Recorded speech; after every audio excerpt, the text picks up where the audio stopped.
As former undercover police officer and SWAT team operator, pull sharp to rank the best martial arts for self-defense, starting with how would you rank boxing for self-defense and why? All right, so boxing for self-defense. I don't know the other arts that we're going to be able to rank yet. So I would start boxing at an A minus for self-defense. Primarily because most boxers with a little bit of training, a good jab and a good cross deal with most people. If we're just talking empty hands, one-on-one or maybe two-on-one, you can piece somebody up pretty quickly with some good 1-2 combos without even getting to like a 5 or 6 count combination. I have a lot of friends who have worked at the door, worked as bouncers and stuff, and they've dropped people repeatedly with like a liver punch, a shovel hook to the liver, or just a jab. A jab just into the chest or the belly will drop people. So, like, really? Just a jab? And you're like, yeah, man, most people don't know how to take a punch off a trained fighter. It's not Hollywood. You're not going to get hit 50 times and then stand up. You're going to get hit 2 or 3 good hard shots, and you're going to have to change your plans really quickly. So I'd put boxing at like an A minus just to start. Maybe might have to change it later, but we'll see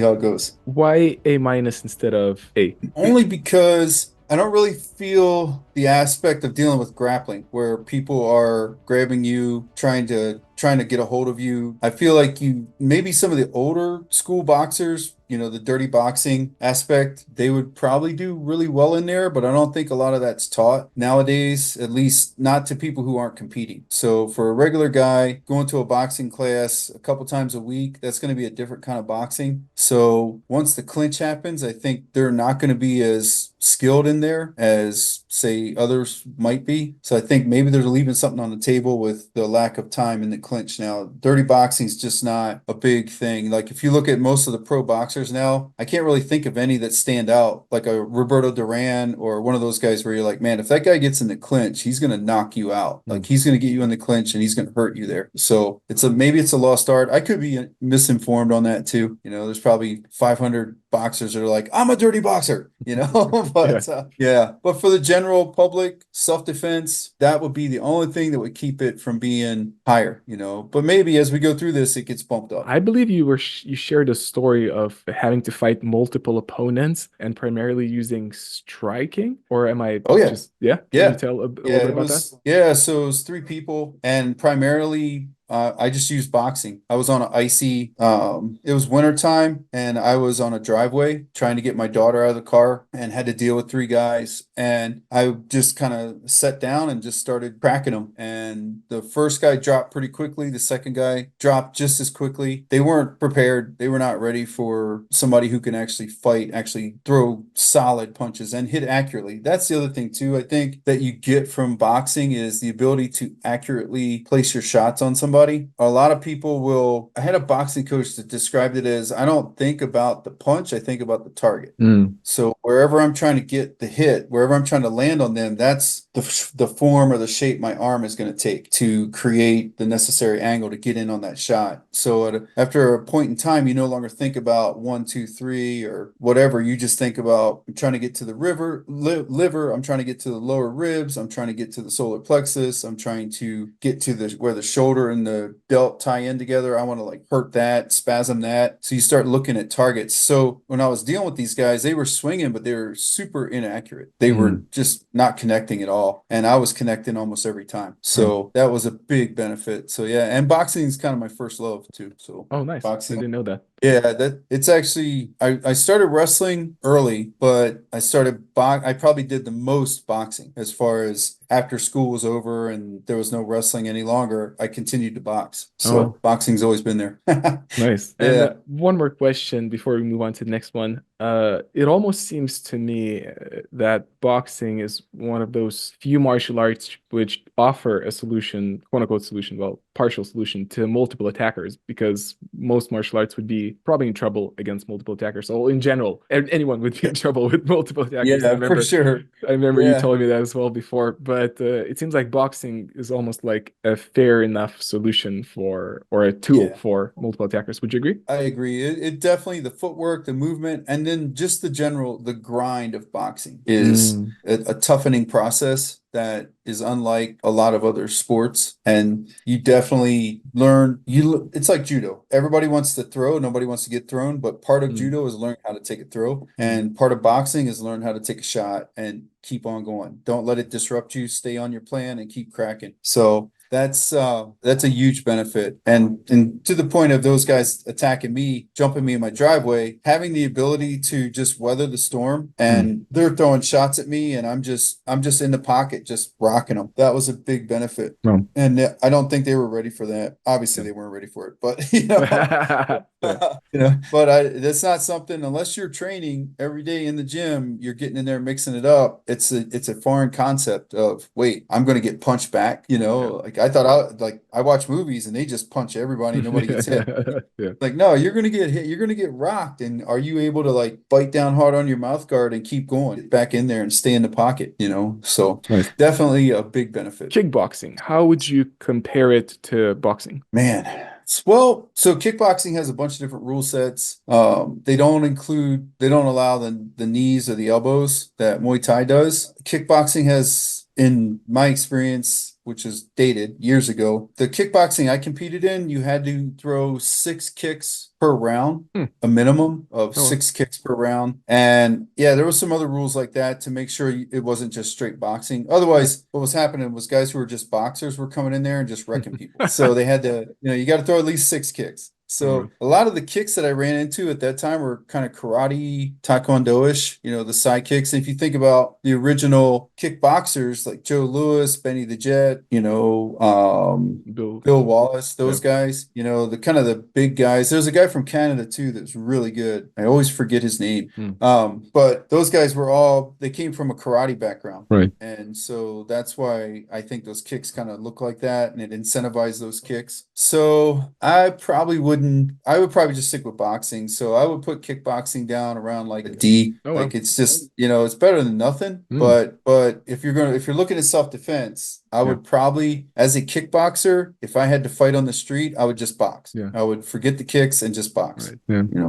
That makes sense. Also, you mentioned, at least in that period of time, boxers would have the advantage over kickboxers. And that was my experience as well. Like I did, after doing like MMA, quote unquote, like just mixing everything up at the same time, I moved on to kickboxing because I felt I needed to improve my striking. But then after a year in kickboxing, I was like, I need to go to boxing. I felt like I'm all over the place. And then I went to boxing for a year, and then I felt like, whoa, like that's a game changer. And so that was my personal experience. But it seems like you're in your experience or observations, a boxer has an advantage versus a kickboxer in general? In general, I would say, just because, once you're inside the range of the kicks, it's hard you basically negated the legs because there's no knees and no elbows. So once I'm inside your kicking range, I take the steam off the kicks. They don't hurt anymore. And now we're just throwing hands. So basically all I've got to do to turn it into a boxing match is keep crowding you, keep walking you down, and keep forcing you into boxing range. So without the threat of knees and elbows, it's just, you're not going to keep somebody off of you. So I just kind of feel like kickboxing, it would have to be heavily hands oriented for me to say, yeah, that's a good idea for the street. Good idea for self-defense. Got it. Speaking of elbows and knees, Muay Thai is next. How does that compare for you to boxing and kickboxing? Yeah, I love Muay Thai. The art of 8 limbs, right? Or 8 weapons. So, and also Muay Thai's got a really cool weapon system, Capri Cabrong. So the ability to incorporate the sticks, the heavy sticks that they use, and the swords and all that stuff in, to have that weapon-based side of it too. Man, if it's a Muay Thai gym that also has a MMA emphasis, so they're aware of the takedown, which means they're going to change how they stand. Their stance isn't going to be as upright. Their elbows aren't going to be flared out from their body. They're going to be looking to throw hard hand combinations in combination with legs, with the knee also coming underneath of that, and the elbows. I would put Muay Thai for the street if they understand that being on one leg against multiple opponents is bad. Kicks and all that stuff, probably not a good idea. However, knees from the clinch are good. That's never a bad thing. The elbows from the clinch are good, especially kind of the down elbow where I'm trying to think of the fighter who enters. He would enter with the elbow up. He would just jump in and just drive the elbow straight in, and he would split people, just split them open all the time. I would put it even with boxing for now, maybe even a little bit higher, like an A. Yeah, I'd put it in an A just because of the clinch advantage, where again, in all of the sports, the deviation begins in the clinch, right? In boxing, kickboxing without knees and elbows, when we clinch, they're going to separate us. Whereas in Muay Thai, when we clinch, they're going to let us work until we hit the ground. Then they'll separate us. So Muay Thai students going to have a little more experience in the clinch, which could be an advantage, is actually an advantage on the street because they're going to crash into you.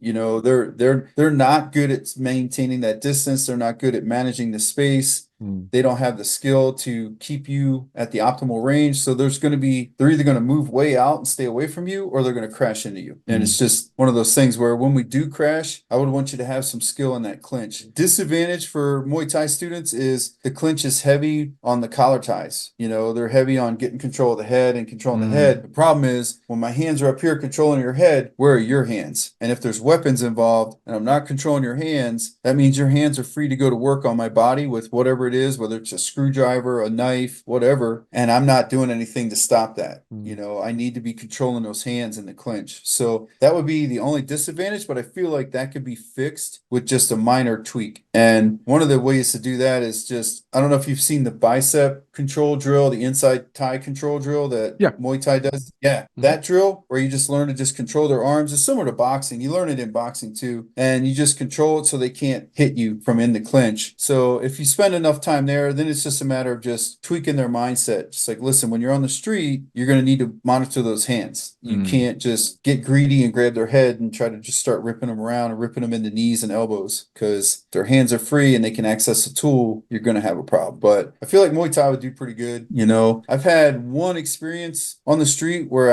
I threw a leg kick and it just buckled them. That was all she wrote. Yeah. Oh man. They did not like that at all. They just did not go well. So that's all it took too. They were done. So yeah, those are pretty devastating. So, and again, like boxing, it's got that grind, that hard training, toughening you up mentally, physically, emotionally. You're just going through the grind every day and getting your rounds in, getting your drill time in. And I feel like it's going to be a tougher human that's gone through that process than maybe some other things. So I'd put boxing and Muay Thai up there in the A's somewhere. So boxing is an A- for now, just for the reason I said. Muay Thai a little higher because of the clinch, you know, and the time spent in the clinch actually working, not getting separated and like pushed apart and then told to start again. You get in the clinch and you realize we're going to be here for a minute. We're going to go ahead and work. So I think that's an advantage for self-defense. Nice. I love it. Yeah, that's great. I never know if I should put this or not, but you know Lethwei? Oh, I love it. Oh, okay. The way they incorporate butts like another elbow in the clinch. Holy cow. That's the way they flow, is just that flow of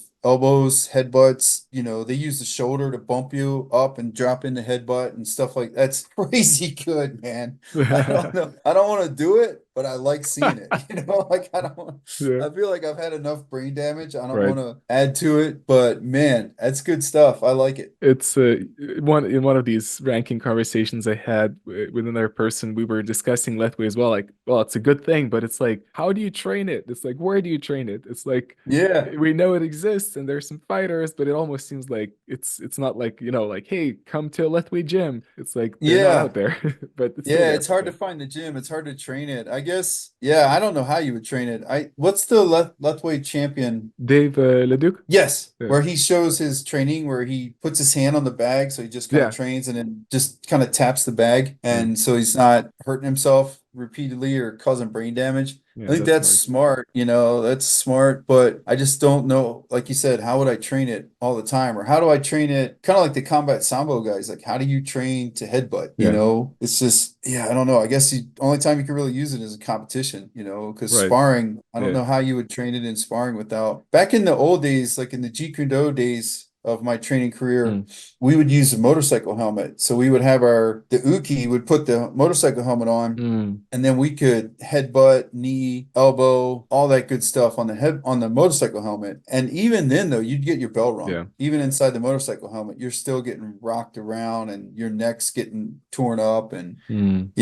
I broke the visor off a couple motorcycle helmets with Shoot. elbows and headbutts and stuff. One time I cracked a guy, one of my training partners, got him good with an elbow, and the visor popped in, and when it popped out, it sprayed blood all over me. Oh.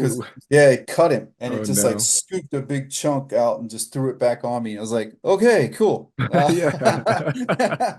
Wasn't expecting that. Yeah. And yeah, all right, gonna need to see some blood test results from you so I know whether I'm if I'm gonna get sick now. But yeah, it's interesting to see. I'm curious. I hope the sport, I don't know how old the sport is, but I hope the sport sticks around and for 20, 30 years, because I'd like to see, because you know how sport drives the technology, Yeah, just right. like Yeah. Formula One cars and all that. Right. And now street cars have paddle shifting and heads up Mm. display and all that. You can get that on your car that you drive to work now, right? Mm. I'll be interested to see if the Lethwei guys can come up with a way to train all that stuff effectively, minimizing damage, like what Kavanaugh says, right? Like, Mhm. what is it? Update Train the hard. software without Yeah, without damaging damaging hardware. the hardware. Yeah. Yeah, that one. Yeah. So I want to see if they can do that with headbutts and Yeah. all of that stuff, and not have a bunch of guys that are slurring and unintelligible in 10 years. Yeah. Like, is it possible? And what technology, what do they develop to make that Mm. happen? Because that'd be pretty cool. That would be beneficial for everybody. Self-defense, no matter what art you train, if you're training self-defense, if you can come up with a way to make it so Lethwei guys can headbutt each other and not cause damage, not get cut, you could do that for self-defense training. Yeah.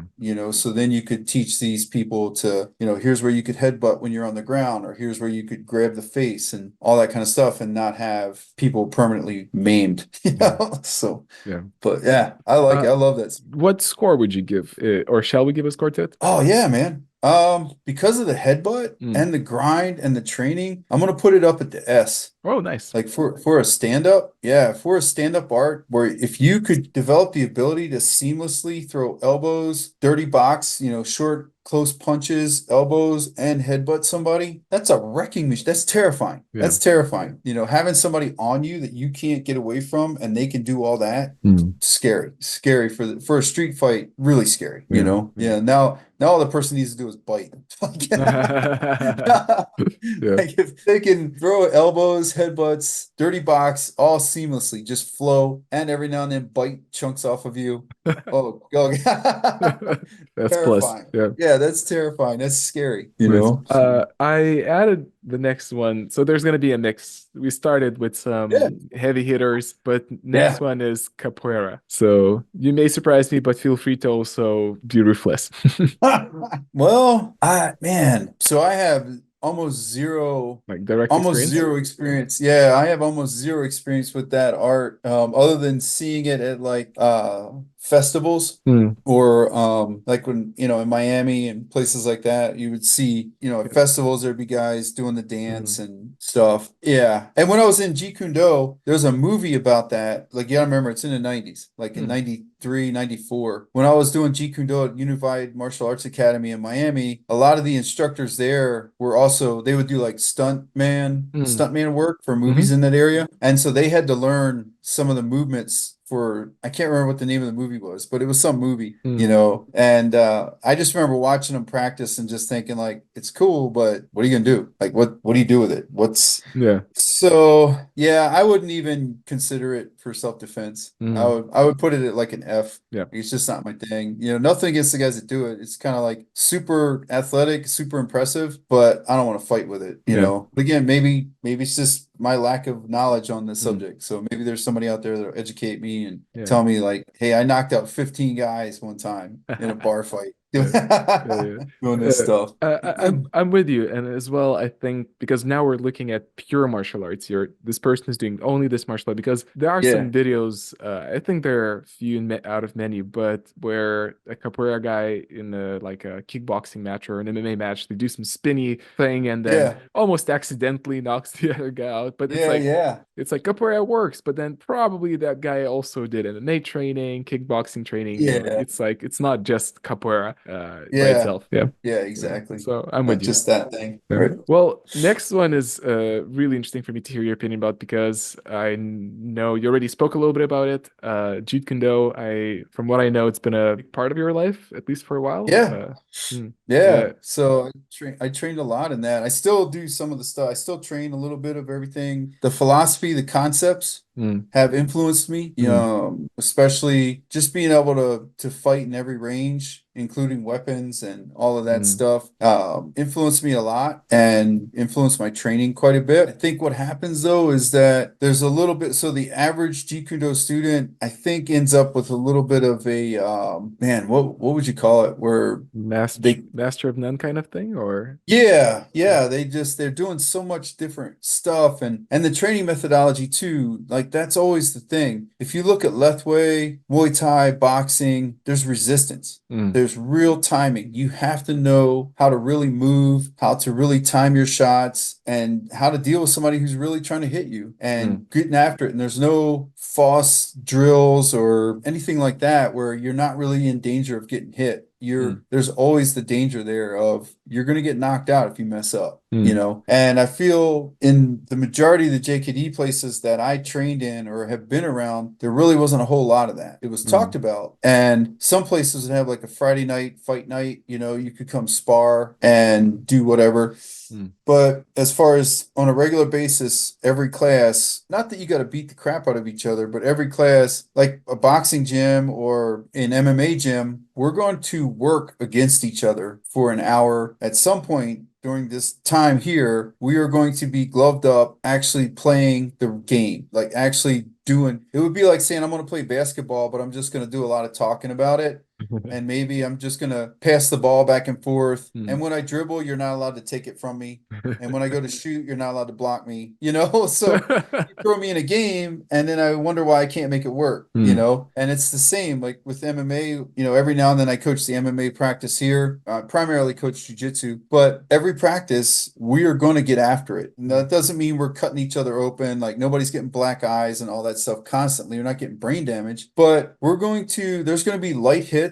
And if you don't stop me, it's going to get through. You're going to crack me. We're going to get takedowns. We're going to throw leg kicks. We're going to kick each other in the head. That all happens. Things are going to happen that mimic the game, even if it's in a drill format. It's say there's set constraints. There's a task, say your job, you and I are training together and your job is to get a single leg on me. You don't have to take me down. You just have to get inside and scoop one leg. And once you get that leg off the ground, that's a win. We'll reset, go again. And my job is to use my jab and my teep, my foot jab to keep you off of me. mm, So what that drill will incentivize for me is keeping the distance, managing the space using an offensive tool, but it's also doubling as a defense because now you can't take me down, you can't get in. mm, Your jab, then, so what we're incentivizing for you is how do I solve the puzzle of a guy who's got that Larry Holmes, Floyd Mayweather style jab where it's always in your face, you can't get away from it, or a teep that's always buckling you, always hitting you right in the hip and setting you down. How do I get around that and get to a single? And mm, we could drill that for an hour. mm, We're going to get a lot of work. It's like a game. It's match-like conditions.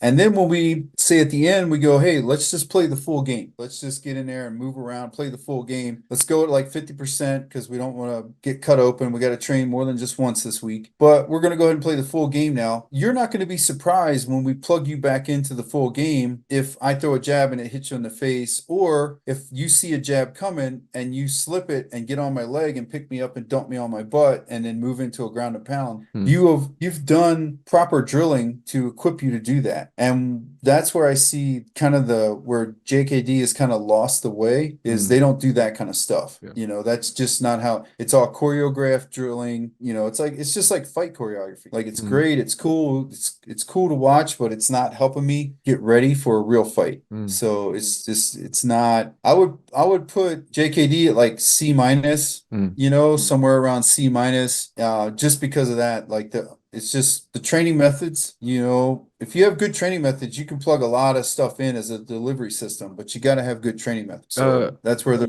right. This is kind of semi-philosophical question, but I have a feeling you thought about it. What happened that because Bruce Lee obviously had a different philosophy, or at least, you know, the way he described it, it was all about aliveness. But then we have the opposite, where it's all choreographed. Do you have a kind of a theory of where things went wrong for Jeet Kune Do? Yeah. I feel like maybe somewhere in there, folks began to feel like we got to add more because maybe students want more.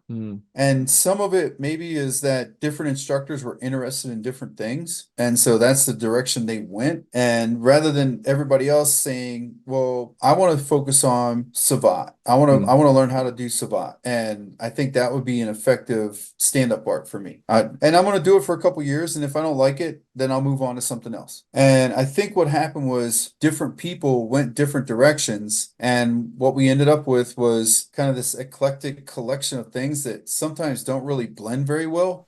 And people just kind of leaving it there as, well, this person likes it, so we'll keep it. You know, when you go to different JKD places, they might have a class that's Wing Chun or Jun Fan, right? So Jun Fan trapping, Jun Fan kickboxing. Then you might have another class that's the Filipino, so stick fighting or knife, or you might have the Silat class that you could go to. And there's all these different classes you can go to. And I think in the middle of it all, though, they kind of lost sight of the fact of what Bruce was talking about when he's like, at the end of the day, a punch is just a punch, a kick's just a kick. Without having that constant pressure testing of, we're going to spar this in about 40 minutes. So we're going to drill for 30 minutes. We're going to take a quick break, gear up, and then we're going to spar for 30 minutes. And I think without that constant aliveness and testing process, it's easy to get off track. And I think that's what happened. And I don't know who or what or why. Yeah. When you talk to the old school guys, we have a gym here, a Jeet Kune Do school here, Chris Kent, who's one of the old school guys. When you talk to some of the old school guys and you ask them about the sparring and stuff, a lot of it sounds almost like point sparring, where, you know, it was like a one punch kill type thing. You know, it's like who scored first.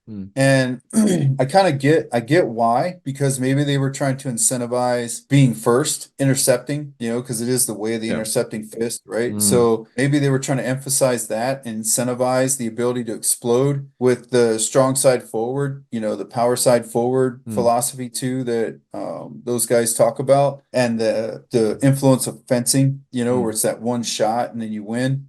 And maybe I could be completely off base on that, but I feel like when you talk to some of those guys, that sounds like a lot of what was happening when they were sparring was who could go first. And so there wasn't a lot of combinations and exchanges in that way, but more like that one shot, one kill. And, you know, maybe somebody, you know, younger students not knowing what the older students were working on took that as the way to train instead of like, let's actually fight to see what'll work. You know, I don't know. There's a lot of conjecture on my part, you know, but it just seems like somewhere in there they lost the way and never really got it back. So then you ended up having these schools that were, they say they're a Jeet Kune Do school, but really what it is they have Muay Thai, they have some sort of, you know, clinch thing, you know, whether it's the Jun Fan trapping or, you know, that kind of thing. And then they have some sort of ground stuff like Judo or something like that, or maybe a Gracie program there or something like that. But it's not really what Bruce was talking about, you know? So for me, it's more of a philosophy and a concept overriding, you know, concept of pressure testing everything, keeping what works, get rid of what doesn't, you know, and don't overcomplicate it. Punch is just a punch, a kick's a kick, man. And back to what my boxing coach said, right? It's just a punch. Don't get hung up on it. There's the target, figure out how to hit it before he moves and covers, you know?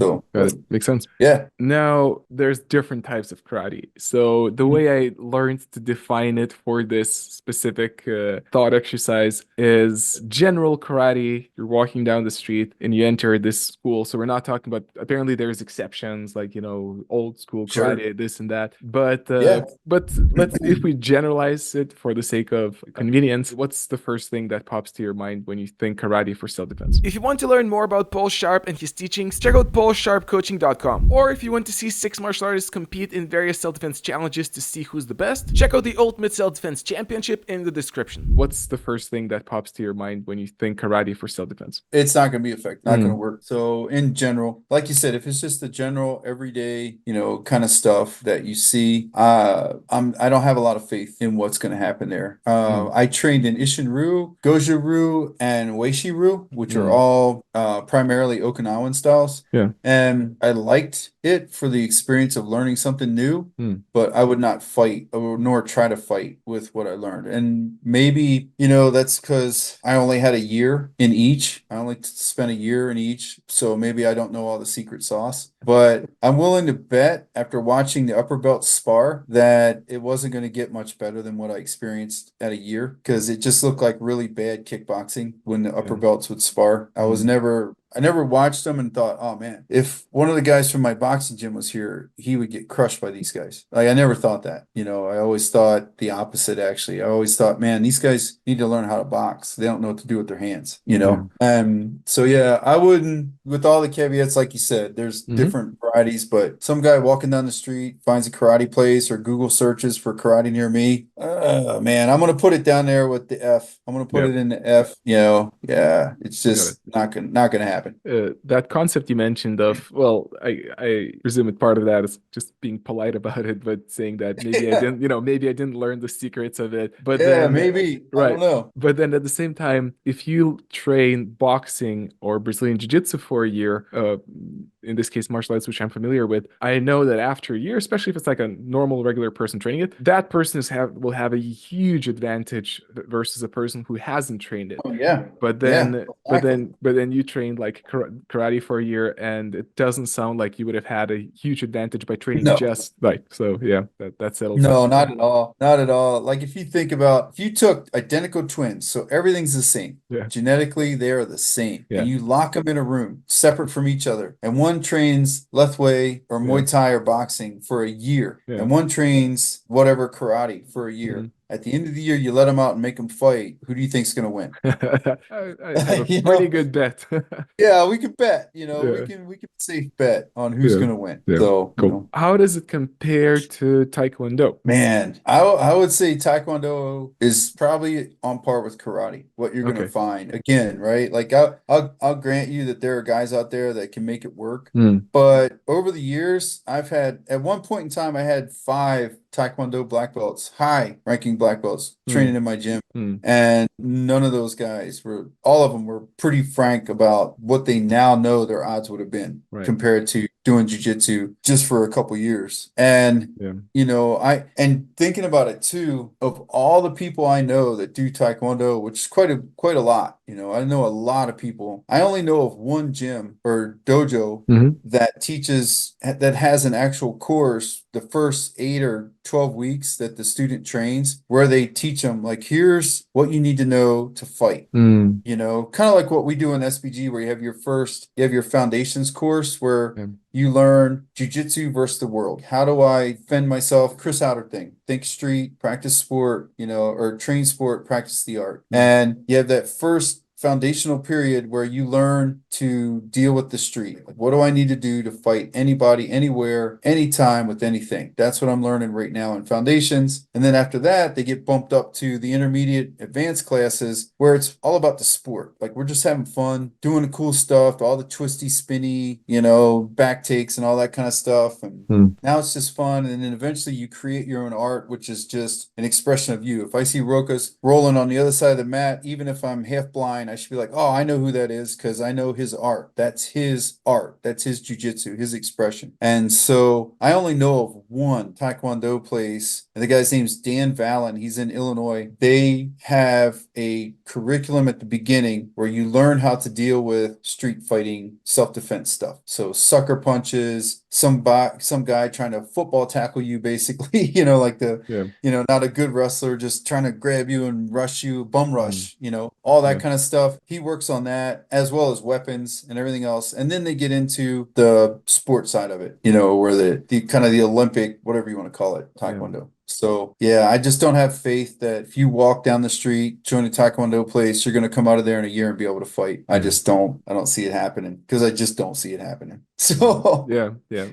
I'm with you. I mean, Taekwondo, I haven't experienced much of it, but I've seen enough to believe what you're saying. Uh, yeah, yeah, I'm also thinking, you mentioned those high-ranking Taekwondo guys who trained with you, and they admitted that if they would have trained, say, Brazilian Jiu-Jitsu for the same amount of times, how different things yeah. would be. I Right. unfortunately, I do sometimes think about that for myself. I'm like, if I would have spent 15 years like training BJJ as hardcore as I did Aikido, I'd be a beast. And now I'm Yeah. like, this blue Right. belt who's like a Yeah. regular medium guy. I'm like, Yeah. You're like, I need to find a time machine. Where's yeah, the time right, machine? exactly.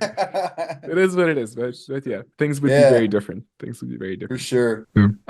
So this one, they're all interesting, but this one as well because Wing Chun somewhat related to Jeet Kune Do and just in general, I think some of the later movies made Wing Chun fairly popular, the Ip Man series. Yeah.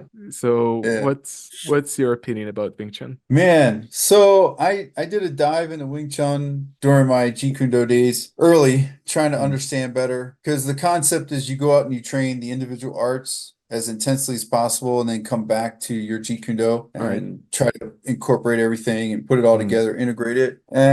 I just don't same. I don't feel like the training methodology is there to mm, support the contact and the understanding of violence that you need for an actual fight because you're never actually fighting. There's never a mm, time where you're actually going to fight somebody in mm, Wing Chun who's allowed to do anything. You know, if you know within boxing, Muay Thai, Lethwei, stuff like that, there is a rule set, but the rule set is that I'm trying to knock you out. mm. You know, I'm trying to get Yeah. as I can. Yeah. And that's just something I don't know if you've ever seen the video where the two high-ranking Wing Chun guys got into it. They actually had a fight. I can't remember their names now. Mm, I can't remember. If you Google it, you can find it or YouTube it. But it was just terrible kickboxing. yeah. It was just terrible. It wasn't. I'm waiting for this incredible trapping sequence to happen, and it just Yeah. didn't. You Yeah. know. Right. Yeah. And so, yeah, I would not, if my desire is to learn how to fight self-defense Mm. and deal with real resistance, somebody really trying to just tear me up,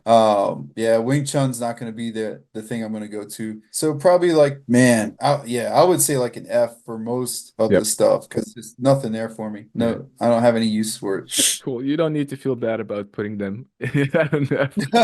That's fine. No, I get, yeah, I You're wouldn't. not I'm thinking like if Canadian. yeah, if somebody came to me and was like, "Hey, would you recommend my kid train here? I found this Yeah. place." I'd be like, "No, Yeah. no. Find a boxing gym. Go. Yeah. If you can't find jujitsu, go box because there's boxing everywhere. If you Yeah. can box and do jujitsu, we got you. You're Yeah. good. Yeah. You know." There's a couple more which probably are not gonna fare well unless I'm always prepared to be surprised. And then we'll get back on to the good stuff, at least for a while. Okay. But the next one is a symbol for traditional Japanese jiu-jitsu. Oh yeah. So a bunch of people have different opinions. Personally, I'll get ahead of it just quickly. I never tried Japanese jiu-jitsu, watched a bunch of videos, maybe saw some demonstrations, but I always had the impression that there's a lack of fresher testing. But I also met a bunch of jiu-jitsu guys, I mean, traditional jiu-jitsu guys who claim like, oh no, it's much better than say Aikido. We have strikes and this and that. So it's kind of a confusing realm. I tend to go more for the down side of things, Yeah. the lower Yeah, for score. Is sure. that, yeah, same for you? Yeah, I mean, I would put it at like a D only because Hmm. for self-defense, there is wrist locks and there Mm, are some understanding of dealing with standing chokes and things like that. The groundwork is again no pressure testing. It's just not there. The standing, the strikes and stuff like that. If it's in a one-step kata type scenario, it's choreographed. I don't believe it's effective. mm, And like you, I've trained in Japanese jiu-jitsu because again, Brazilian jiu-jitsu that we practice, so that all of us are practicing now, it started with Japan, Japanese jiu-jitsu and judo, yeah. specifically judo. And then it went to Brazil and then it came to the United States and now it's everywhere. But so there are some pieces there that I thought were valuable. I actually went and trained for a couple years in Japanese Jiu-Jitsu, and I found some value in the wrist locks and the standing, how to deal with somebody grabbing you by the neck or by the collar and pushing you against the wall, things like that. There was some value there, but there was no pressure testing, zero pressure testing the whole time I was there. I never once, like you could go there and not break a sweat. So, you know what I mean? Yeah. So there's that pressure testing has to be there. You got to have that piece, in order to deal with an actual attack. So not going to put it much higher than a D. It's better than nothing. It's going to help you with like somebody grabbing you, if you had to wrist lock them. But past that, you're probably going to need to know how to box. Yeah. No need to be nice about the next one. It happened to me a few times. Some people were nice about Aikido because they know it's my background, but no personal feelings attached. Aikido, what's your opinion? Yeah, same. There's no pressure testing. The choreography and things to make it so that you look like you're actually doing something when you're not. You look at the body of the uke and there's no tension, no resistance, nothing. I'm gonna put it down with the F with the other groups, like because too, if you go, I'm trying to look at it from the perspective of the average place. So if I'm walking down this, like you said, walking down the street and I see an Aikido place, walk in, take a class, what am I gonna get? Am I gonna get some guy that wants me to, listen to him play one of those sound bowl things, and do some weird hippie stuff, or am I gonna get a guy that's, like he's gonna hit me with a, like a jab cross and then grab me and throw me, that's totally different, but that's not the norm. And so for the normal person, normal place, I don't think they're going to find anything they can fight with. So anything they can use to fight. So especially if we're looking at like, what's this guy going to look like in a year? This girl, what's she going to look like in a year coming out of here? Will she be able to fight? Probably not. So we're coming back to the good stuff. Judo. Judo. Heck for self-defense. For self-defense, judo for self-defense. I would put judo up there around like a B, maybe an A minus. So I would put it up there just because I've used it quite a bit, on the street in different scenarios. Just the ability to grab somebody and throw them, or have somebody try to grab you and you throw them off of the grab, has been pretty cool. And also the training methodology. Again, we're back to resistance, randori, even kazushi, just the kazushi drills where you're moving people across the mat and shaking them out, just that you're learning how to move another person who's resisting you at some level. And then when you get to randori, you're getting after it. Like you're getting thrown and you're throwing. So the grind, it toughens you up. It makes you harder to deal with because you just have that mentality of like, I'm going to get in here, get my grips and throw you, man. And accepting that you might get thrown in the process just creates a different kind of human being. It's kind of like a boxer or a Muay Thai guy or Lethwei guy where it's like, I'm going to get in here and throw my combo. I know I'm going to get punched in the face somewhere in here, but I'm going to stay in here and get it. That's a different animal, especially for self-defense. You need that mentality. You need that mindset piece. Judo guys have it. So judo guys are tough, man. So I would definitely put them in there. Yeah, they don't have the ground. Again, we got that issue of, the ground. But for self-defense, I'm more concerned with how do I stay on my feet? How do I keep it on my feet? How do I hit you with the planet as hard as I can? And also, but not go down there with, so that judo is going to help me with that. If I'm not asking for too much, you mentioned you had to use judo a few times in realistic situations. Can you describe a little bit of what worked for you? Yeah, so Osotogari worked, had that work. Taitoshi worked. Ichikomi worked, kind of landed on them, which is kind of cool. I had a guy who went to oh man, I'm blanking on the name of the throw now, but it's like a shoulder spin. He went to throw a right hand at me. He was drunk, big, like he ended up apologizing to me the next day after he got out of jail. He was just this big block layer Mason guy, big hands, everything. We had to use 2 sets of handcuffs because he's so big we couldn't get his arms. He was on this lady's porch. She's like, I don't know this guy. I don't know where he came from. I'm like, hey man, you got to go. We're talking to him. And he's up and down. He's that kind of drunk where he's up and down. And he comes off the porch. He's like, so you want me to leave? I'm like, yes, that's all we want. Been standing here for 10 minutes talking to you drunken, just leave, And he turns away. He does the typical kind of looks away and then throws a right hand. And I just was able to get underneath of him and just just throw him. And he landed hard. I landed on top of him and he was out. He was unconscious Oh, from wow. the throw. We were able to get handcuffs on him, sat him up. He woke up and then took him to jail. And the next morning, funny story, the next morning he asked the jailer if he could speak to the officer. The jailer's like, sure. So they call me on the radio. So I come over there and I'm like, what's this going to be? You know, he's like, I just wanted to apologize. I'm very, very sorry. I don't know what happened. I don't remember anything. I don't remember at all what happened, but I do know this. I never drink gin and my friends were giving me gin and Oh, that's the last thing I remember. oh, It's wow. like, he's like, I don't know where my wallet is. He didn't know where any of his stuff was. He was no shirt, jeans, no shoes. Wow. And so he just blackout drunk. So, but yeah, it worked there. So that was one example. Other times I've been able to use like hoodies, you Right. know, like you grip on a hoodie and just shake them and dump them, you know, and that usually takes all the fight out of them. And minimal damage. It's not like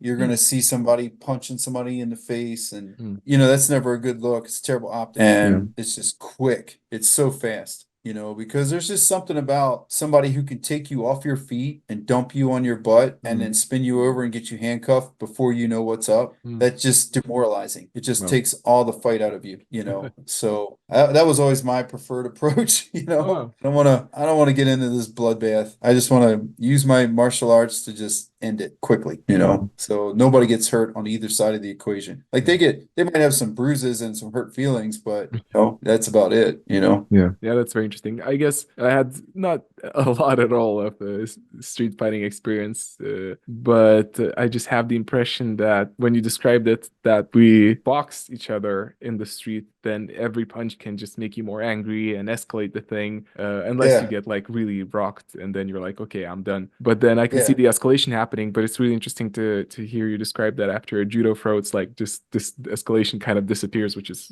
really cool. Yeah, yeah, because it's kind of like how they end up, Yeah. you When you know, think it's like, about it, right? yeah, we've all felt that, you know, I've been hit Yeah. with good throws where I just was like, wait a second, What happened? Yeah. you know, 1/10 of a second ago, I was on my feet and now I'm like looking up at the ceiling, like what just happened? Yeah. So, and two, with judo or any grappling, it's like a dial, you know, I can Mm. turn it up or down. With the striking stuff, like you said, we're just cracking each other and I can't really control the damage. Yeah. I'm throwing. I can't control the damage. I can't control if I'm going to break your orbital or you're going to break my nose or knock my tooth out. You know, Mm. the damage is kind of out of my hands, you know, no pun intended. It's beyond my control. Mm. And also if you step weird or, you Yeah. know, you step the wrong way and now I crack you full force when I didn't mean to, you know, we've all seen that too, where guys are just goofing around and then somebody gets hit hard and then they get mad, you know, and it's like, all right, guys, let's stop. You know, everybody's starting to get a little angry, you Mm. know, but with the throws and grappling, I can control you. I can just grab you, wrap you up, control you, pin you against something, a wall, a car, the ground, you know, and just wait till you run out of gas and then we're done. Or I can put you through the earth. You know, I can take that person and just launch them, you Yeah. know, and get a high amplitude throw and let them hit the ground, you know, really fast, you know, and with a lot of weight. And then that's very damaging. Right. So I always like that aspect of the grappling arts where I could control more of what was going to happen. I could control the outcome better, you Right. know. Yeah. So Also, quick last question about judo before moving on to the next one.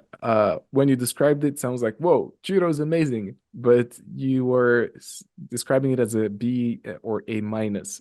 What prevents it from being an A? only because some of the more modern schools now, under the modern rule sets, you're not allowed to grab the legs for Mm. throws and things like that. So, and a lot of the more modern schools don't do the katas, the self-defense katas, where you Mm. learn how to deal with somebody trying to punch you. Mm. And you know, my judo coach, he's dead now, but he was big on we're gonna have your uki's gonna put a boxing glove on and try to punch you in the face, Wow. and you're gonna try to get your throw. Nice. You know, you're gonna try to get your grip and get your throw. Mm. And so I don't know how many of those places are around anymore. Yeah. You know, so I don't know how many places are training judo like that. I have a lot of friends in the judo community. But yeah, there's definitely, it's kind of like the sport jujitsu side of things where there's not a whole lot of fighting actually happening. Mm. So that would cause me to be a little hesitant, you know, like they're going to learn how to throw somebody. They're going to learn how to rip somebody off their feet and hit them with the planet. But I don't know if they're going to learn how to deal with the punches and that kind of thing. So yeah, Got as much as I love judo, it kind of breaks my heart a little bit when I it. talk to my friends and they're like, oh, we don't do that anymore. I'm like, oh, dude. Yeah.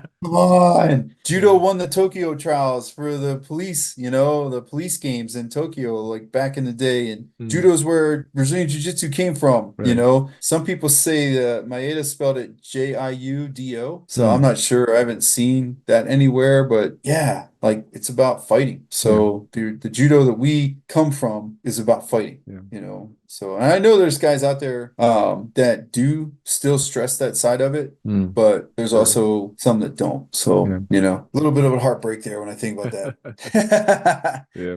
How does wrestling compare to judo or, Oh man. obviously everything else as well? Yeah, yeah. I would put wrestling up there too with judo Okay. and boxing just because the toughness Mm. and the ability to just get in on somebody. I've seen wrestlers that had no striking, but they were Mm. able to just change levels and get in and dump Mm. people on their beam and then they, you know, it doesn't take a rocket scientist to figure out ground and pound. Yeah. So, you know, they just were able to just dominate from wrestling. And plus with wrestling, you have that grind again, Yeah. it develops so much toughness. Mm. It makes it hard to stop, you know, Mm. because that's that mental side where there's just no quit there. They're going to Yeah. keep going. You're gonna have to kill them to stop them, type thing, you know. Yeah. And so I feel like wrestling is up there with judo and boxing. It's gonna be lacking on some things, but I think it makes up for it with some of the other stuff with the toughness and that kind of thing. Yeah. It's interesting too when you look at the JSOC, which is I can't remember what it stands for, but it's the Special Operations for the United States. When they did the study on who the ideal candidates for special operations like the Green Mm. Beret Mhm. and Rangers, that kind of thing, wrestlers are always in there. Oh, It's wow. always, yeah, wrestlers are one of the top 5 or 6. Mm. So athletes that is ideal because they don't know how to quit, you know, like don't know how to stop. So Yeah. that's important in a fight, man. Yeah. That's really important in a fight. So It also seems to me that wrestling has an advantage in MMA as well. Like, I'm not sure if that past, at least for a while, was clear that wrestlers, I mean, obviously they know everything. They know jiu-jitsu, they know boxing, kickboxing, etc. But yeah, then the ones who had primarily wrestling background, usually are way, they yeah. have a huge advantage. Is that, in your opinion, true as Yeah, well? yeah, I think it's for a while it was like 8 out of the top 10 Mm-hmm. were wrestlers or had a wrestling background. I'm not sure if it's Yeah. still that way, but yeah, they definitely have an advantage. We just had a wrestler here. He was on the Cuban national team Mm. and he fought one of our guys and I was ringside commentator, so I was able to see it from right there, just looking across the ring or the Jiu-jitsu? cage. Yeah, the cage. Yeah, no, it Oh, was MMA. MMA. Okay, got it. Yeah, and he had no striking, nothing. He didn't even have submissions, you know, but he Wow. was just this experiment, you know, from the Cuban Mm. national team. And he was changing directions mid-shot. Oh, I wow. was watching, I was like, did I just see that right? And I talked to the other color commentator. He's like, yeah, I saw that too. I've never seen that. Wow. But he was able to drop super low on his shot. His shot is super fast. He's shooting in. As he's shooting in, the guy who's still standing is trying to move to get Mm. away from him, and he's just adjusting. It Yeah. was like watching an alligator like run Wow. down, you know what I mean? Like Yeah. how they, you know, run like that. It was wild. So yeah, there is something to that. When you get a wrestler, high level wrestler, you add some striking, you've got a problem. Like Mm. that guy's going to be a handful. Yeah. So and for the street, I've seen too many wrestlers just wreck people in street fights to be like, meh, you know, like they might not have known what to do with the strikes and stuff like that. But once they got to the clinch and got them off their feet and dumped them on the ground, it was pretty much over, Yeah. you know? So There's a person I know from the States. He was asking me what martial art which I suggest for self-defense, and he's telling me like, yeah, I never did martial arts, just I did wrestling in high school. And I was like, dude, you're like, yeah, you're exactly. you don't know what. Yeah. And then that he thinks about it, and he's like, oh yeah, actually once I got attacked and I got the guy down Yeah. and just like sat on my name. I was like, there you go. Like what? Yeah, and for weapons and stuff, the hand control is Mm, so highly developed, yeah, like just hand fight. They're not gonna be able to use the weapon against you because you're gonna control their hands. right. So, Cool. Do you have enough experience? Because, and I say this because I don't see it much around Sambo. Do you have enough oh yeah, experience to rank it? yeah, I love Sambo. Nice. So I think Sambo is a fun sport. The combat Sambo is crazy, where they're allowed to Mm, headbutt and all that stuff. So I would put Sambo up there with boxing, judo, and wrestling because of the pressure testing aspect of it, mm, the ability to incorporate, like they incorporate strikes mm. into everything they do.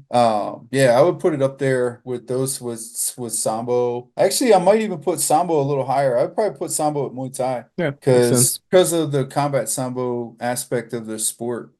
And I have a friend who's training Sambo now twice a week in Mm, Washington, and it always incorporates strikes. nice. So every class they focus on here's what to do if somebody's trying to punch you. Here's what to do if you're on the ground and they're trying to punch you. There's always somewhere in there they are talking about and working against somebody trying to punch them in the face. Mm, So that's, man, talk about street effective. In a year, that's basically doing jujitsu where you're getting punched every day yeah. for a year, Mm, and at the end of that year, you're going to be really good at keeping people off of you, shutting them down, not letting them be able to attack while also realizing how and where you can hit. yeah. So that's important. Nice.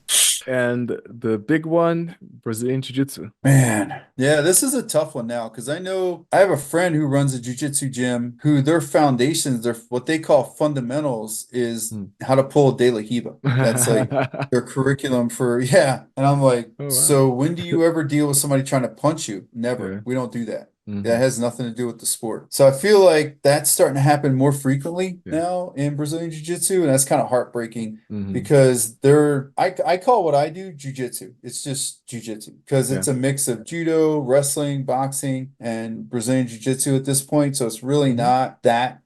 I would put that at maybe a B or a B minus Hmm. for self-defense, and I know some people are going to hate for that, Yeah. but I just feel like there's guys out there that really think, unfortunately, that pulling a guard pull is a fundamental that they need to understand how to do to protect themselves in this. They're not even thinking about the street. That's the thing. They're not even thinking about self-defense. They're not thinking about fighting. They're only thinking about what applies to IBJJF Yeah. or a setting like that. And that's cool, but I think you should be upfront with that too. You should tell students when they come in, we don't work on self-defense. We're not trying to fight. We're trying to train you for Yeah. the sport of jiu-jitsu. Hmm. And if they do that, if they're transparent about that, then I'm cool with it. I think it's okay. But if you have a guy come in, like we recently had a guy join our gym who was training at another gym, that's how I know about the De La Hiva thing. Hmm. Because he's like, because he kept a training log. So he showed me his training log. He's Oh, wow. like, yeah, this is the day we did De La Hiva. I'm like, what day was that? He goes, that was my second class, was how to pull De La Hiva, Yeah. and his first class was how to pull guard. And his second Mm. class was how to pull into De La Hiva. And it's just things like that, and it's like, I get it. That's cool for the sport, but this guy was looking for self-defense. He was looking for how do I fight? Like I want to know how to defend Yeah. myself first. And his whole reason for even going to find martial arts was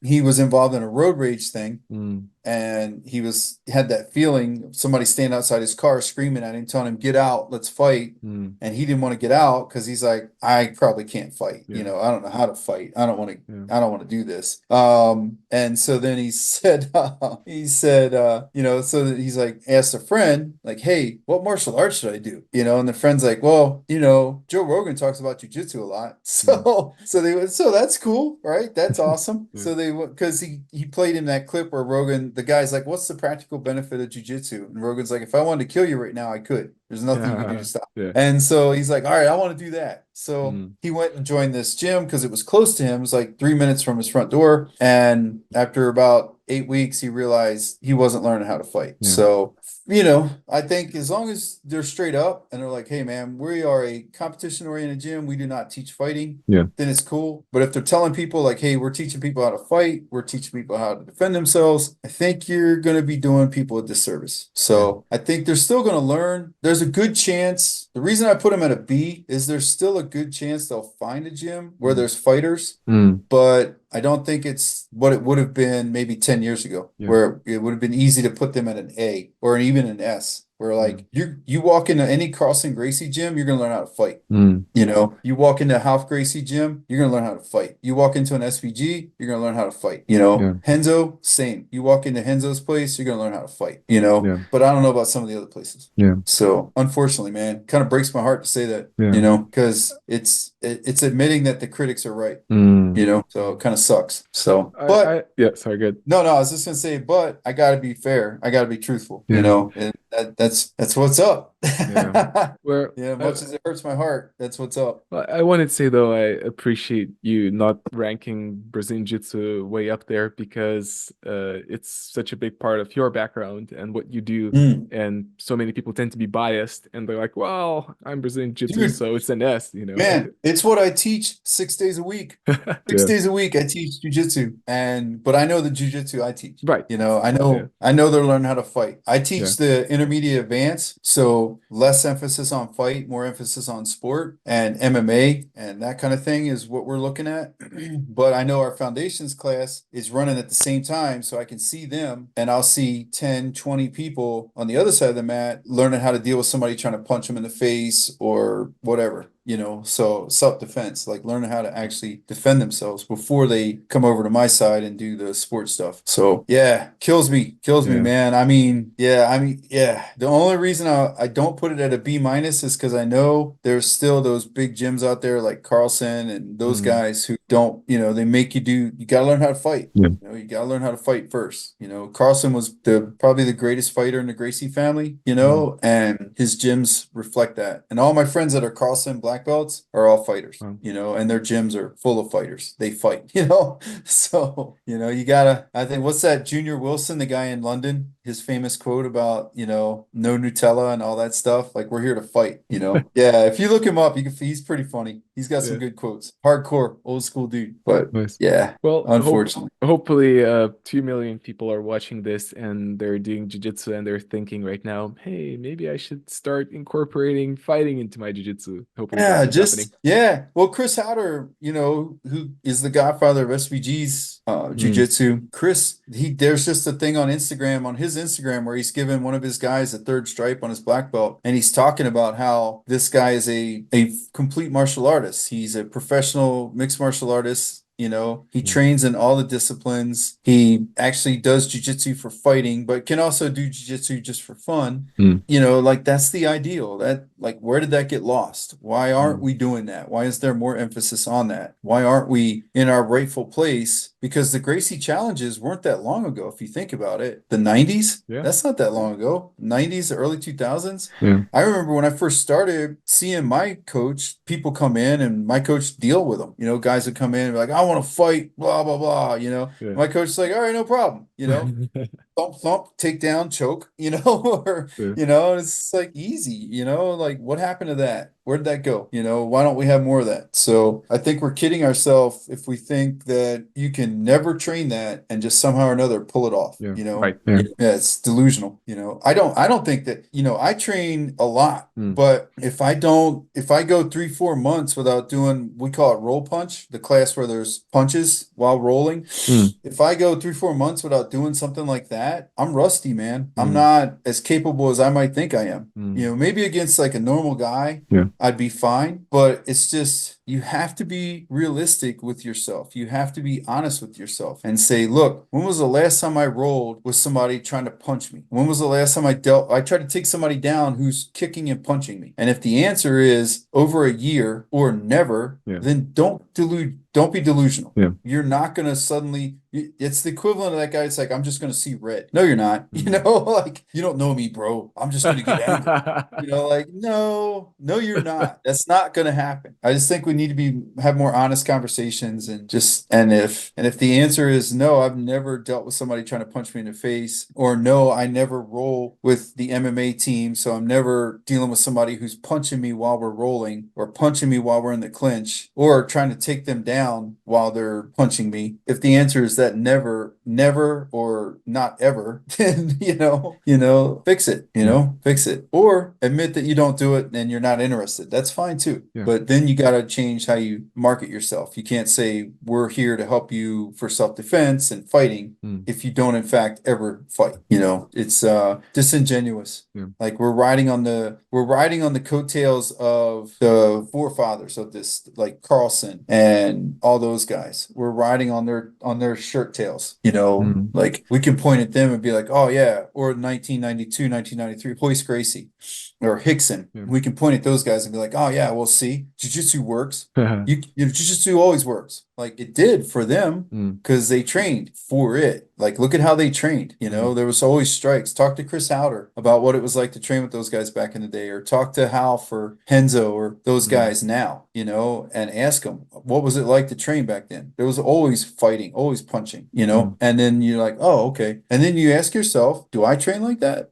Then what right do I have to lay claim to their accomplishments? You know, is it right for me to say my jujitsu, I know my jujitsu will work in a fight against anybody because look what Hoist did, you know, but I don't train like Hoist, right? So if that's the answer is, but I don't do what those guys did, I don't incorporate strikes, I don't train to deal with a fighter, I don't train to fight, then I have to be honest, you know, and say, well, it worked for them. I don't know if it would work because I'm not doing it. I'm not testing myself. So I don't know. I know we got off subject there, man, but it just no, it's a hurts important my subject. heart to not be able to. It kills me a little bit to not be able to put jujitsu at the very top, you know, because again, if we're using the standard of if I walk down the street and walk into a jujitsu gym, what am I going to get? You know, I can't just use the standard of, well, if I find a Carlson place or if I find an SBG, if that's the case, then yeah, I'll put it up there as an S, like super. Like you're going to all bases covered. If you come train at my SBG or any SBG, or you walk into like one of Carlson's gyms,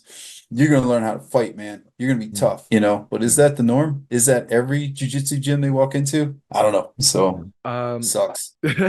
Sorry. I feel That's bad okay, now. I'm man. like, I revealed I'm not crying. You're crying. Have you heard of Kudo? Kudo? Yeah, No. it's pretty What is that? badass. What is Kudo? Yeah, Hell yeah.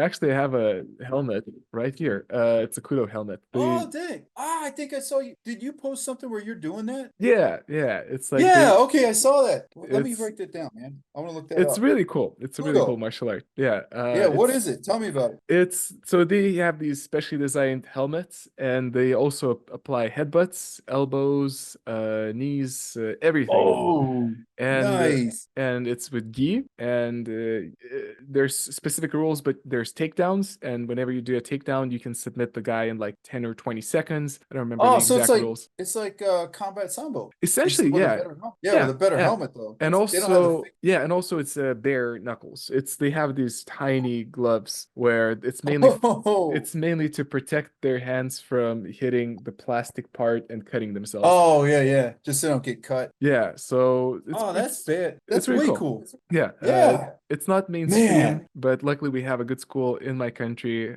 It's like a silver medalist runs it. Oh, nice. So yeah, I think you would like it. Yeah, dude, I don't, yeah, based on what you're saying, I would put that up there as an S Yeah, because that's like true no holds barred Vale Tudo MMA, man. Like actually getting it on. yeah, And also, since it's so small, probably the only gyms you're gonna find are gonna be legit. Like there's yeah, not gonna be any, you know, Kudo light, you know, yeah, or yeah, it's like, right. yeah, like, no, we're, you know, the other side, you know. Yeah, Like they're actually gonna get it. Yeah, I'd put that up there as S, dude. I want to look that up. I want to see yeah. more. I remember seeing you doing it, but you know what I thought when I saw you doing it? Mhm. I thought you were doing combat sambo Oh, yeah. No, but it because wasn't. it was like it was part of the one of the self-defense series, right? Was it part of your self-defense thing? It was more like The a personal journey. I went to this because I was it? heard a lot about Kudo from my audience. They're like, you have to check it out. You have to check it out. And then I Yeah. learned that like a high-ranking guy is running a school not far from me, like Oh, an hour nice, drive. And then I was like, I need nice. to try it. And it was really cool. Yeah. It's Yeah, pretty cool. that's way cool. Yeah, I remember that now. I remember seeing it thinking like, holy cow, Rokas is doing combat sambo now, man. Look at this wild man. You Yeah, know, that's cool. yeah, Like always look for that next thing, man. Always. That's the journey, right? Like yeah, always like what can I do that's gonna give me because it's like at a certain point you're looking for like just like a .09 improvement in performance. You know, it's like, where can I find something that's going to give me a little bit of an edge, you Yeah. know? So yeah, that's cool. I like Nice. it. Yeah, I'm glad you're excited I'll about have to see Kudo. if I can find it here because we've got quite a few people from like Eastern European countries here. So I Mm, have to see. I know there's a lot of Sambo, yeah. but I have to see if that's out there. Yeah, with That's Kudo, way cool. it's unfortunate because I made a couple of videos with the Kudo guys, and they all got like both of the videos got like 1 million views, and so a lot of people are like, "Whoa, this is amazing! Where can I find the Yeah, school?" And it's like they barely exist. Like they're yeah, so rare to nowhere. find, and because but at the same time they spar light, like they go hard in Yeah, competitions, but they're you're not right. like like Lethwei. I mean, Lethwei maybe trains it in a way specific way, but they're not like brutal. You can't train this. They're actually very Yeah. sensible. So it's like I don't understand why it's not around yet. Hopefully, it's gonna spread. Yeah, Yeah, yeah. Hopefully, man. That looks way nice. Okay, I had to throw this a couple more. Ninjutsu. cool.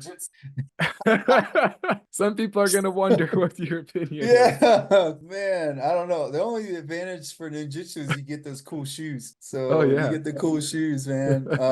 And then also like in America, if you go to like a truck stop or someplace like that, they always have like the ninja stars Oh yeah. in the you could buy the ninja stars. So I guess everywhere you go, you'd be armed. Like you wouldn't have to worry about it. You could just Yeah. arm up real quick. Oh man, I would put that at an F. Like there's Okay. no way.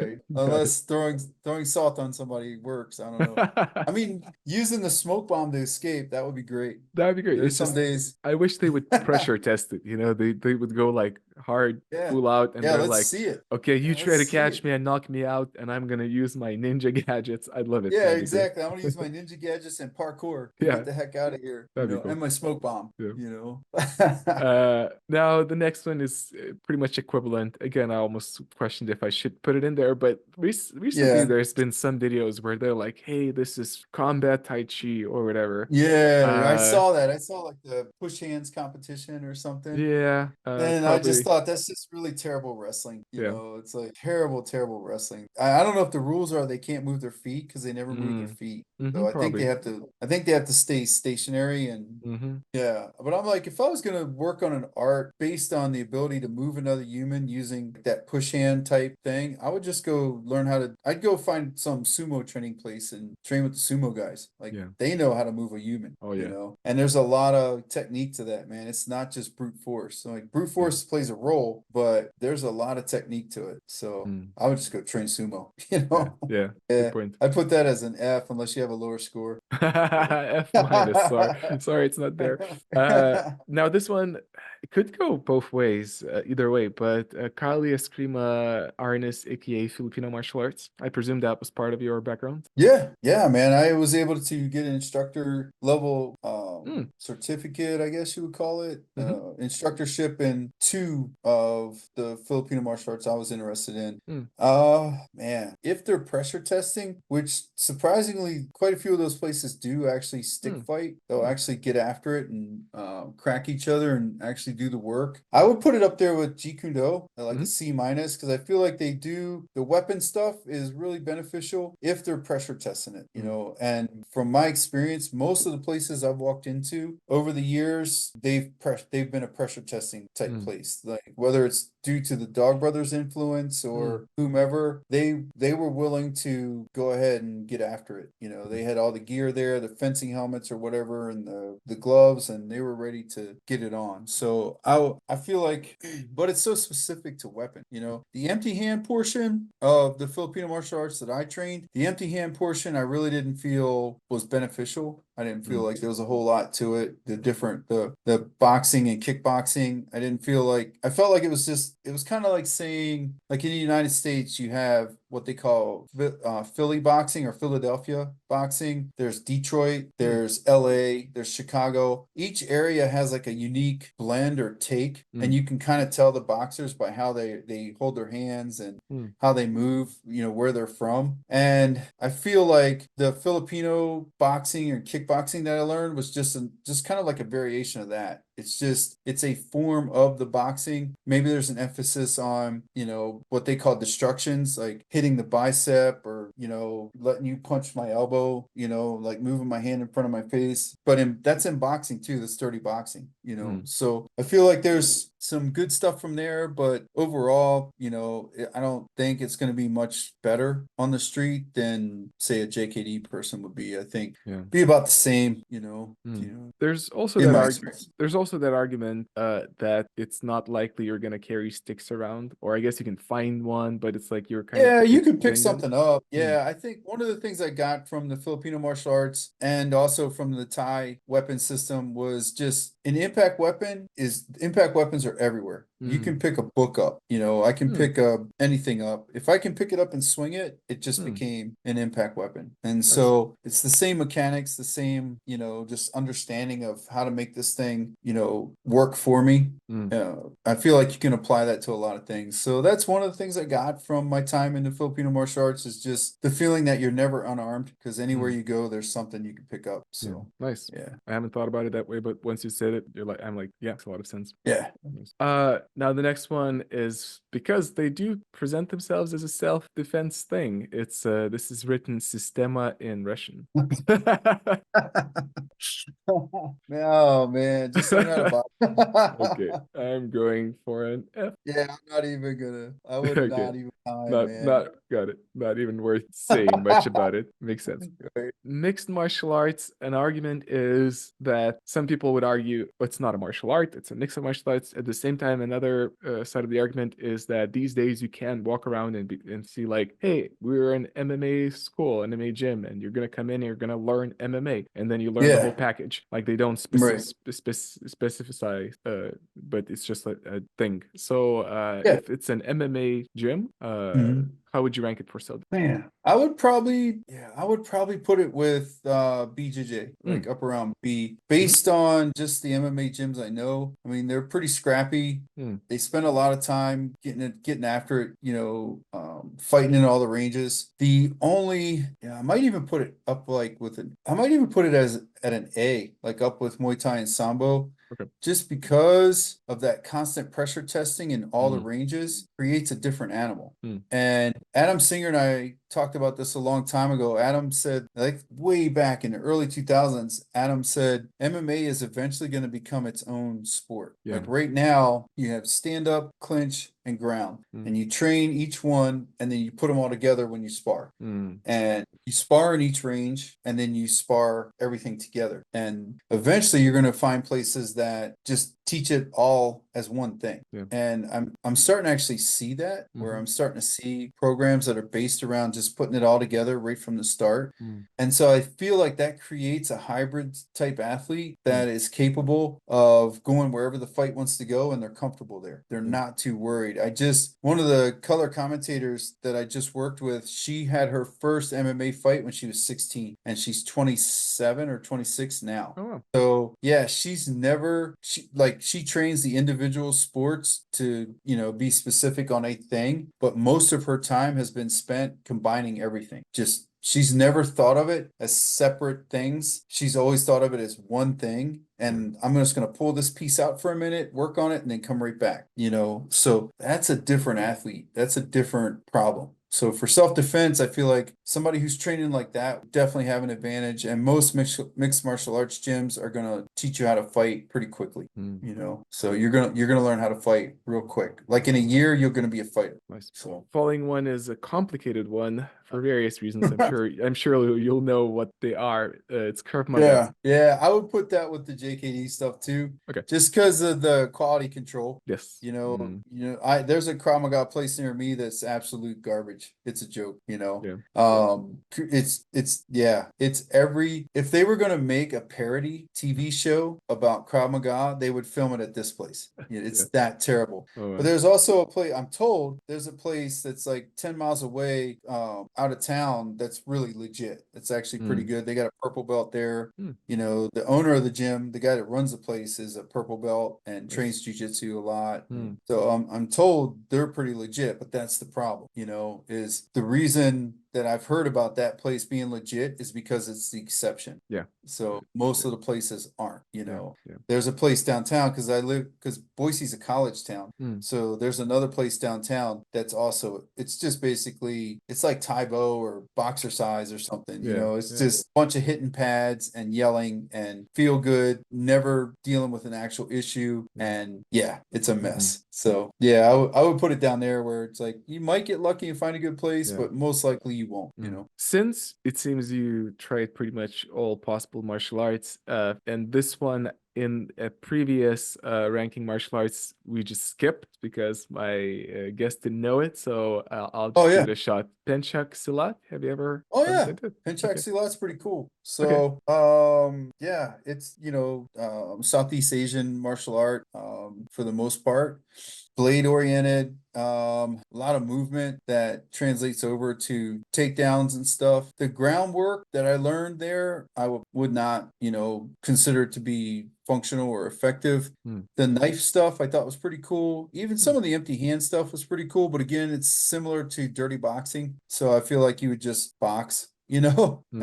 I would put it there with Krav Maga and Jeet Kune Do and Yeah. that kind of stuff because it's hard to find. Hmm. And there's some stuff that's beneficial there, but for the most part, you're going to be better served just finding a boxing gym and some judo or something like that. Yeah. So yeah, it's not too bad. I trained it for probably 6 years, Oh well, 5, 6 years trained in I'm that. glad. Yeah, I'm glad I asked. yeah, it was cool. Does catch wrestling for you differ from wrestling? No, How you would rank it? Same. Okay. wrestling and wrestling to me, catch wrestling and wrestling are pretty much the same. The difference in catch wrestling is the training methodology. If you have guys who aren't rolling and pressure testing, then there's going to be issues. But the guys that I've been exposed to were wrestlers who learned the catch side of it, which is the submissions and Hmm. the hooks and ripping and all that stuff, that Hmm. side of it. So I feel like catch wrestling and also all the catch wrestlers that I've trained with were also heavy into boxing. Oh well. Yeah, so they were good boxers. They emphasized that you need to know how to box. I think like Josh Barnett might be the exception. I'm not sure what his boxing looks like. Hmm. I can't remember what his MMA fights look like, but again, everybody that I trained with so Tony Sakini, all those guys in the Chicago area, catch wrestling guys in the Chicago area, were all big time into boxing too. So boxing was always part of the training, and punches were always a part of it. Like you're always having to deal with somebody trying to hit you while you're rolling. So it Hmm. was good stuff, man. So yeah, to me, I don't differentiate between. Hmm. I'll put it this way: wrestling, your base is just wrestling, Hmm. and then the rule set determines what we're going to do. So is it Hmm. folk style, freestyle, Greco? Yeah.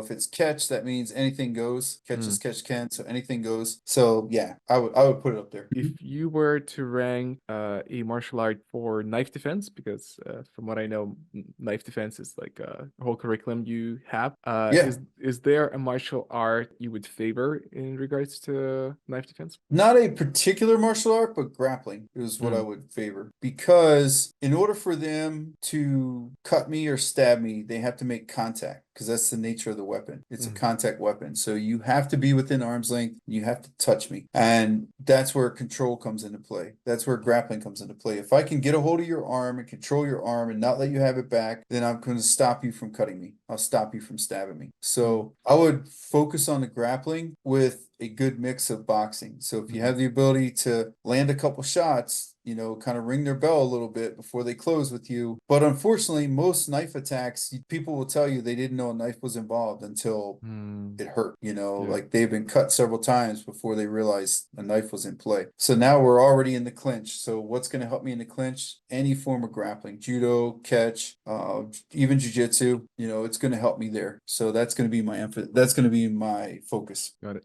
For women, would you differentiate? Would the table look differently if you would be thinking about a woman specifically training? And to narrow it down, for a year, she has a year to train, will never train again in her life. Is there a specific one or two martial arts that you would recommend for a woman? For self-defense. Yes. Yeah. Okay. So for self-defense for a female, I would focus on the jujitsu Mm. and boxing. Mm. Those two things. The boxing, not so that she can knock somebody out, but so that she can stay on her feet and conscious. Mm. So she has an idea of how to work defense. Yeah, she can crack them. She can hit them back. back while, on her feet. But the main thing is going to be to stay conscious and mobile. And also, if we look at attacks against women, a lot of times attacks against women are social dominance, right? So grabbing them and pushing them up against something, pinning them against something, throwing them to the ground, and then pinning them down on the ground, that kind of thing. So I would look at what's going to equip me to deal with that. What's going to help me get out of that situation quickly, while taking minimal damage. So that's where kind of the jiu-jitsu, wrestling, grappling aspect comes into play. So I would probably,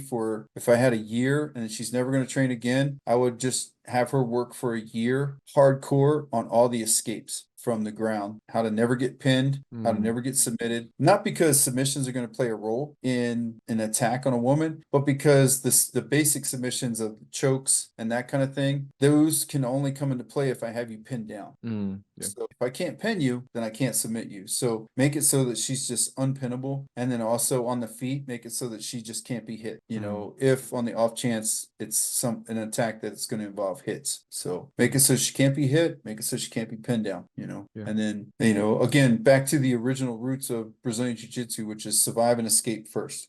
So yeah, makes a lot of sense. Yeah. Thanks, man. Yeah, I've had to think about it a lot. Yeah, it's because question of helps. training people. Yeah, training people, and then also teaching women self-defense. Over the years, that always comes up, And in a short term, we spend more time on de-escalation, avoidance, and deterrence. But long term, we spend more time on how do you just make it so you are absolutely safe. And I never have to worry about being pinned down, held down against my will, pinned against a wall, against a car, pinned in the back of a car, against the seat, front of a car, wherever. If I make it so that I can never be held down, confined, and pinned in place, then I'm always going to be safe. I'm already thinking what I'm gonna focus on with my wife these days from now on. Yeah. Like in jiu-jitsu, I'm like, I'm gonna pin you down and you have to escape. We do this 100 times now. Yeah, exactly. Just get those reps.